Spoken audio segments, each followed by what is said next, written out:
यदि आप अपने मन को स्वयं अनुशासित कर लेते हैं तो सबसे अच्छा है। इसके बाद है 100 अध्याय। 100 अध्याय यानी कि आत्मदर्शन करना, आत्मचिंतन करना।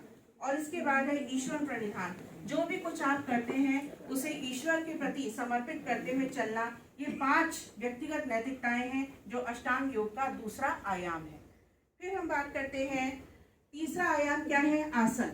यानी विभिन्न प्रकार के योगासन हैं। कुछ खड़े होकर होते हैं, कुछ बैठ के होते हैं, कुछ पेट के बल होते हैं, कुछ पीठ के बल होते हैं। तो विभिन्न प्रकार के आसन होते हैं और ये आसन का मुख्य उद्देश्य क्या है, अपने देह को स्थिर करना।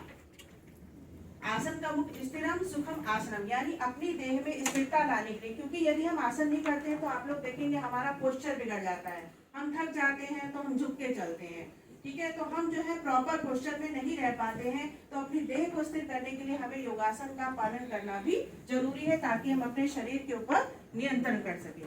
इसके बाद नेक्स्ट है प्राणायाम।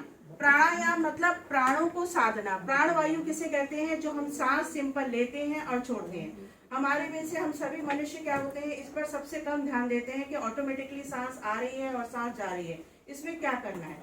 लेकिन इन्हीं प्राणों को जब हम नियंत्रण कर लेते हैं, जैसे आसन के द्वारा हम देह पर नियंत्रण कर लेते हैं, ऐसे ही प्राणायाम के द्वारा हम अपनी सांसों पर नियंत्रण कर लेते हैं। और जब आप जितनी ज्यादा सांस लंबी लेते हैं और जितनी देर तक उसे एक्सेल करते हैं, उससे आपकी प्राण शक्ति, जीवन शक्ति बढ़ती है।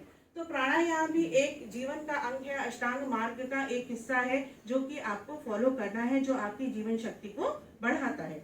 इसके बाद नेक्स्ट है प्रत्याहार। प्रत्याहार का मतलब होता है इंद्रियों को अंतर्मुखी करना। अभी आप देखिए आपकी 5 ज्ञानेंद्रियां, 5 कर्मेंद्रियां हैं। तो 5 ज्ञानेंद्रियों से हम क्या करते हैं, अपनी आंखों से जो हमें प्रत्यक्ष दिखाई देता है हम वो देखते हैं। हमें जो स्वाद आता है, जो हम प्रत्यक्ष वस्तु खाएंगे तभी स्वाद आएगा, वरना नहीं आएगा। हम किसी प्रत्यक्ष वस्तु को छुएंगे तभी हमें वो महसूस होगी। तो अभी तक जो हम काम कर रहे हैं वो क्या कर रहे हैं, बहिर्मुखी कर